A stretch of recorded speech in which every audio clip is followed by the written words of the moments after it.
Today, we're going to talk about white models. So we're going to need a little bit of an area to work on them. And I want to talk to you about the pros and cons of some of the tools we're going to use. I'm going to show you some of the techniques we'll use, and then show you some finished products of white models. Reminding you that a white model has a main purpose of giving the basic shape and dimensions of what the scenic design will be. There's no color involved, therefore by divorcing the color, the director and the other members of the team are forced to look at just the detail that's within the actual model. And that's kind of important so that they understand proportions, how things will be moved around, and they're not thrown off by maybe some of the colors that could throw them off a bit if they're looking only at colors and saying, I don't like that because it's blue. You say, well, imagine it not blue. Imagine it another color. I can't imagine another color. That's the problem of having color. And the white model, first of all, saves you time by not having to do the color, but it also divorces that color so that you can talk about other principles and elements of the design. So I'm going to turn this down a bit so we can see the table. And I'm going to start showing you some of the tools that I'm going to use. First of all, you need a nice clean surface. You're probably going to start scarring these surfaces up, so you don't want a really nice one. You might consider getting some sort of a cover for your table, such as this one here. This is a nice cutting board surface because that when I score into it with a knife, it kind of heals itself. This isn't a full healing board, as you probably maybe have heard of, a full mat that heals itself, and there are smaller versions available. What's nice about this one is it's actually got some measurements on it so I can use it and actually measure things against some of the scales that are built into the mat. Some of the other tools that you're going to want to use, some of your major pieces, are for cutting. So here are some of the cutting tools. You're going to be doing some major cuts and you're going to need some sort of a mat knife. I would suggest something that you can retract the blade because it's easy to lay a blade down and then reach out to do something else and maybe scratch yourself, or worse than that, cut yourself. You don't want to get into that. This is a nice one that retracts as it works. I can then open it up and turn the blade around and use the other side once this starts getting a little too used.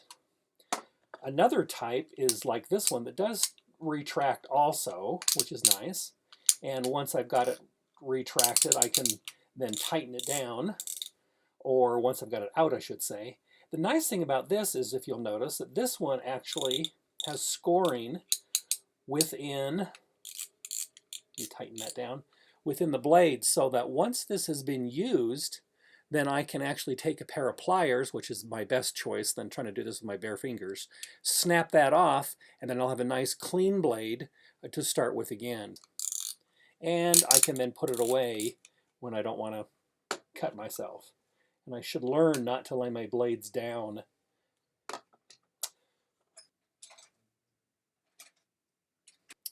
Here are some examples of some pen knives. These are both relatively the same. There's a little bit of difference in the shaft and how it goes into the pen that you're using, and you actually just unscrew this and loosens it so you can pull the blade in and out once you need to replace that one, and then you can tighten that back down. Some of them actually have the tightening grip right here at the top that allows it to open and come in and out. That works just as well. It's kind of your choice of which way you want to do that. Again, be very careful because these don't retract, and so they're a little more dangerous to lay around.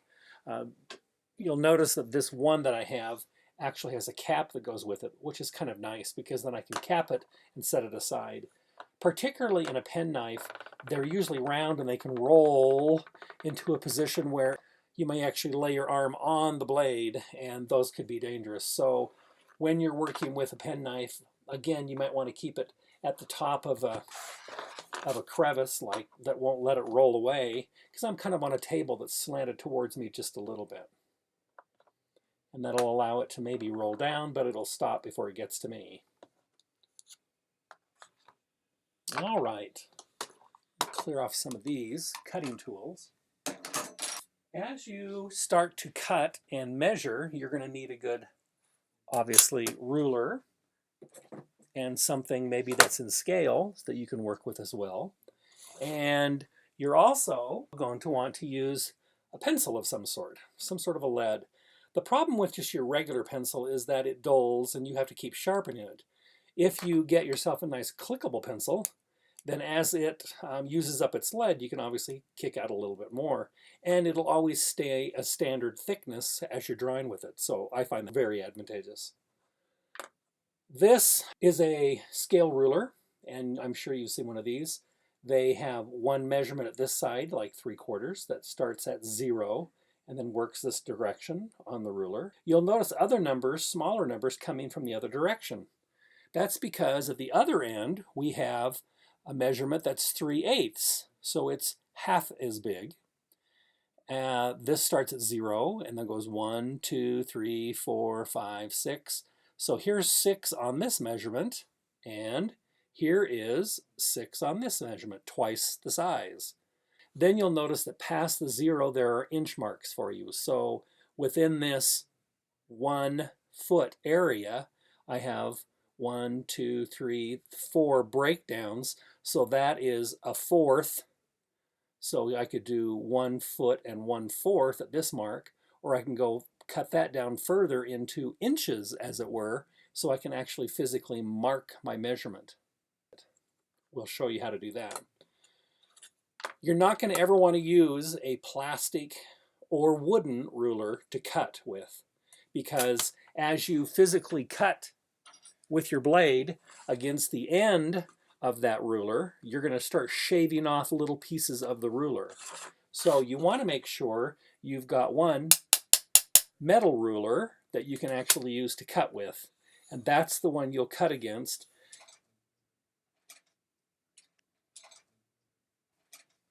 I also always have a great big metal edge sword, as I would call it. It's a nice square that allows me to cut against and make the scores that I want with especially when I'm using a large board. That's nice to have.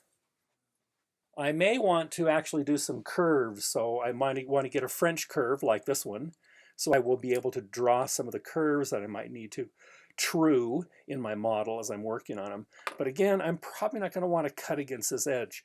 I could do a little bit of that, but it's harder to find a metal French curve. They do exist. I just don't have one here to show you.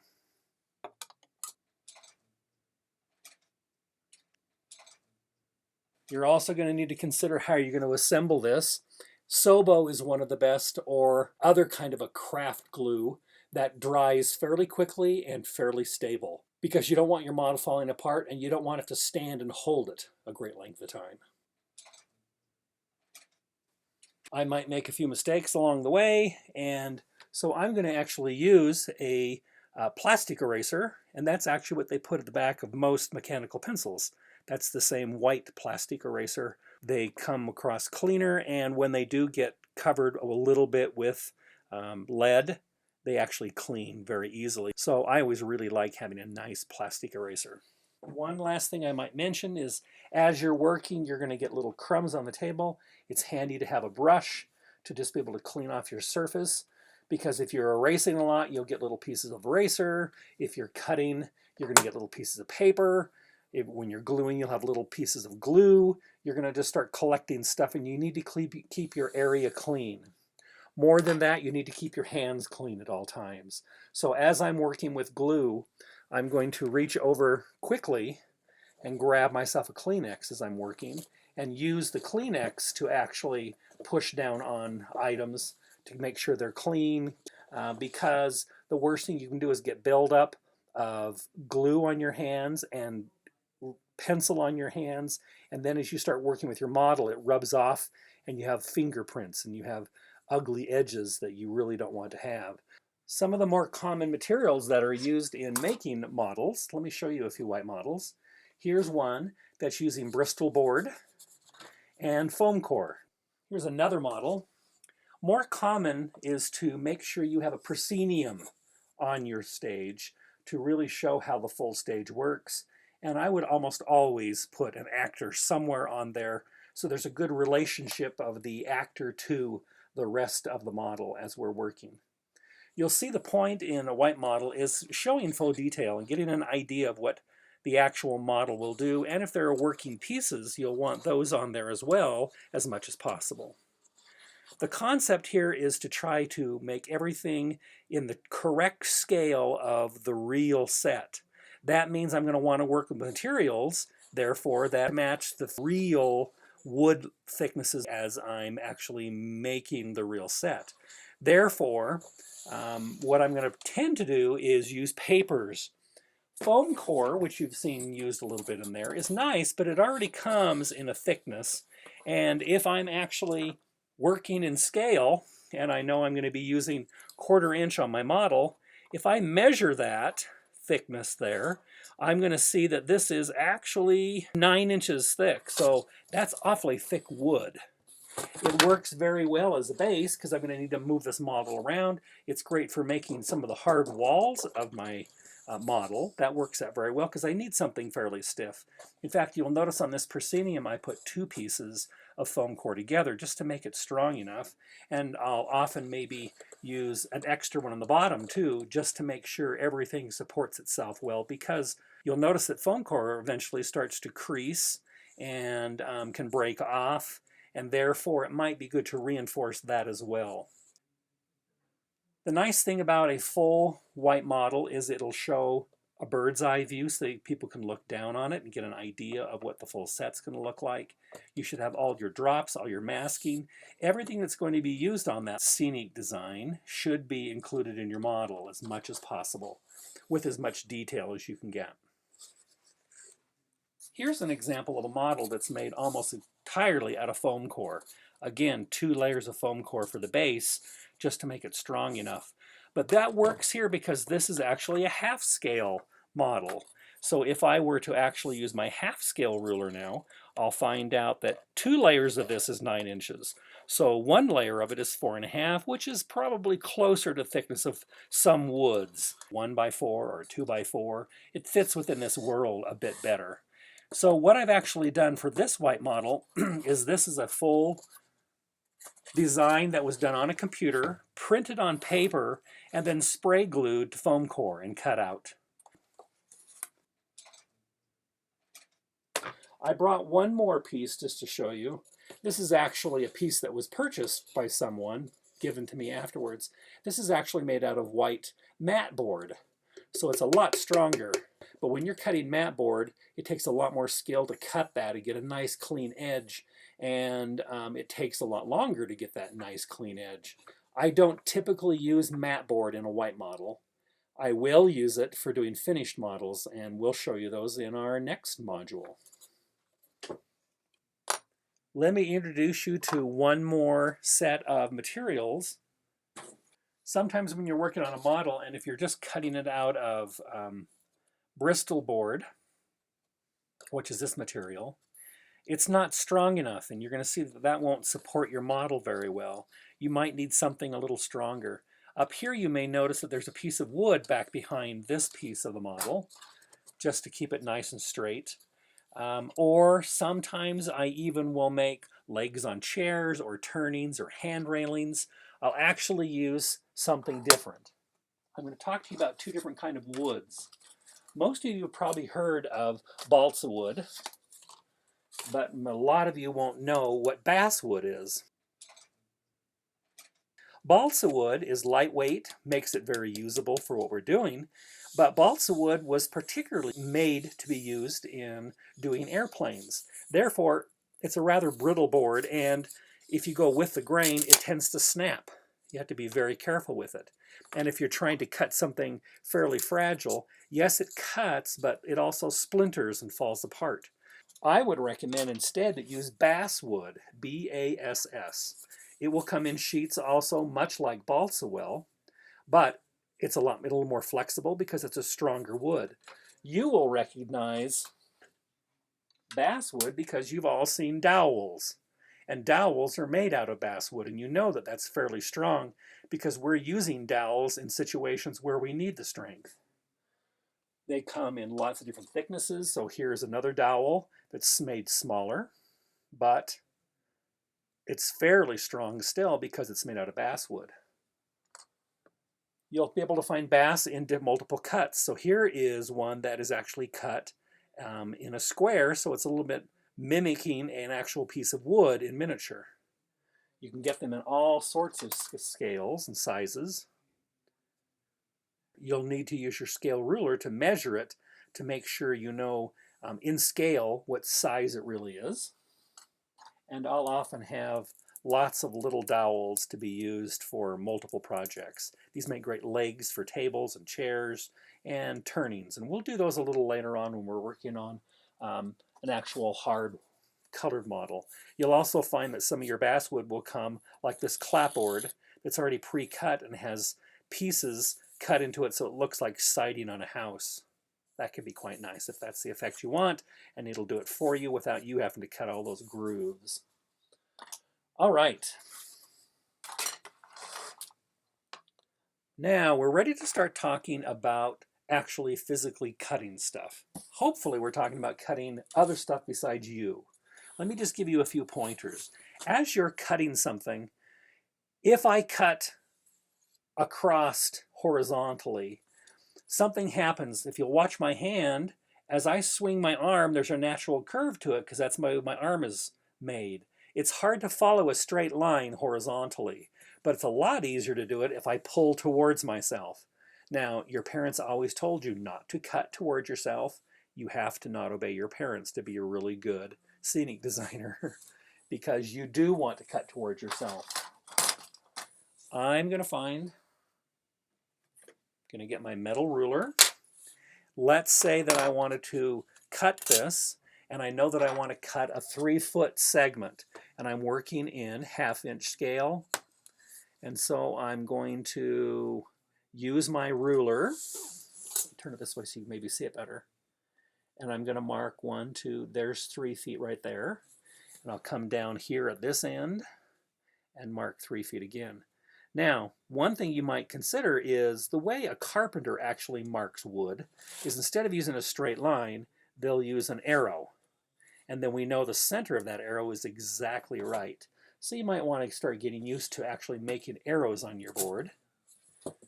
Then I can use that same ruler, if I would like, to make a nice clean straight edge, slide it up and down my board to get a nice clean cut.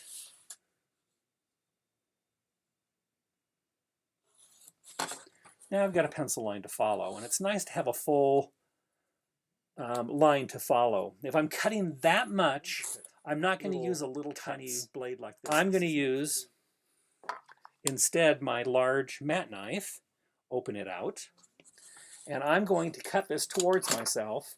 And I'm right-handed, so it might be harder for you to see this, so I'm going to kind of cheat it around this direction. I'm going to lay my blade where it needs to go and place my ruler next to it, and then follow it down. I'm always going to consider that my first cut is just a groove that I can follow in my board. That first one, do not try to cut your board in one swipe. That's not a good way to do it. Then my second cut will cut through the paper.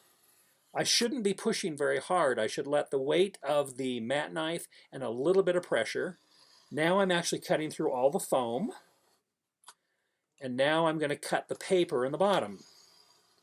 That's been 4 pulls to get that nice clean cut, hopefully, that I've just gotten from my board. And it looks pretty clean. I'm getting a little bit of hair edge on it. That's okay. A little bit won't hurt anything. Let me continue on my cut.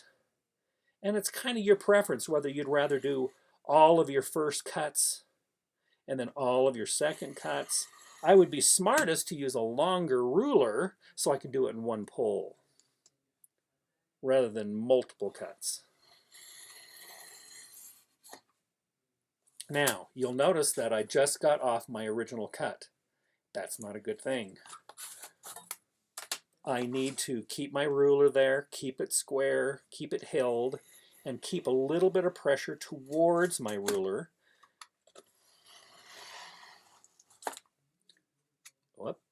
And that's the extra piece that I cut because I wasn't cutting on the right line.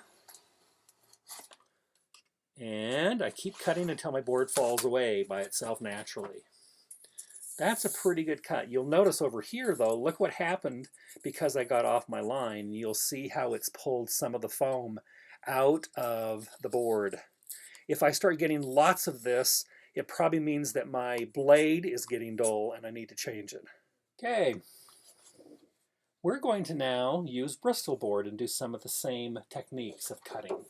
So I'm going to use Bristol board. This is an old used one. It's fine for just using for trying out purposes. I'm going to actually measure the same measurement. And this time I'm going to use a 1/4 inch. And I'm going to mark it at 3 feet. I'm going to mark it at 3 feet 6 inches just to show you how that's done. So here would be 3 feet because there's 0 on the edge. 1, 2, 3. That would be 3 feet. There's my little pointed arrow pointing right at my mark. But if I wanted to go 3, 6, I would slide this over to the 6 inch mark. And now I would go to 3, and there's my 3.5 feet. So let's make this second mark at 3.5 feet. 3, slide it over. And there's my 3.5 mark. I'm going to lay this out with my ruler, make a nice straight edge for it. Again, wisest to use a ruler at least the length or longer than your paper. And I'm going to now cut that again. That long of a pole I'm still going to do with a mat knife. Yes. I'm going to lay my blade where I want it. Put my metal ruler against it so I can see how far away I need to be. And again, the first pole is just to score. Let me turn a little bit more so you can see what I'm doing. You probably can't tell. I do have a little bit of a ridge now that's there where I cut it for the first score. And I'm going to continue that score all the way to the end of my paper. There it is. And now I'm going to go back for the second cut. With Bristol board, I can, if it has a good blade, I can usually do it in 2 poles, but it might take 3 or 4, depending entirely on the board I'm using. You'll notice that some of it cut, but not all of it. I've got a little bit here.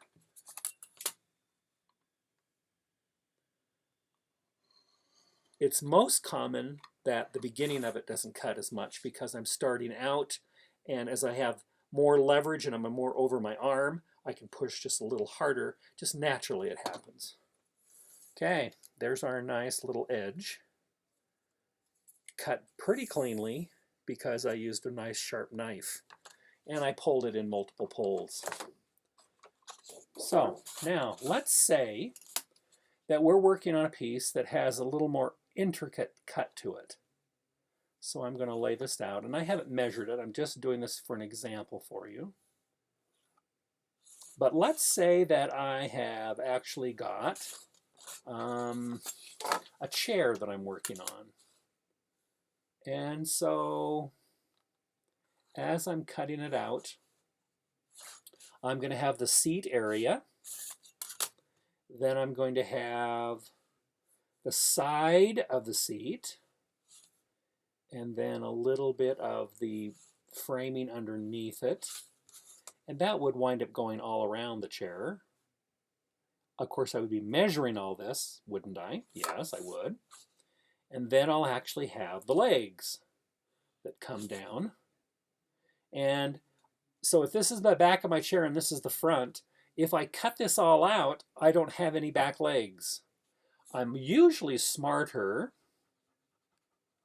to not put my legs on the front of my chair, to put them on the side instead, and then I'll have 2 sets of legs that will fold more correctly to what I want to do. So I'm going to now lay out my legs. It's best to draw on the side toward me so I can really see what I'm doing. And I'm going to have a little bit of molding on this chair, And it's got a cross member in the chair also. So I'm going to lay that in there. Of course, again, all of this would have been done exactly, precisely, using a good ruler and doing everything in full dimensions. But I'm going to now have a cut in my chair and rounded members up and down. So here is kind of an idea. I'll show it to you in just a second. Let me draw it on here first. You get an idea of the molding. And I'm going to do the same thing on the back of the chair.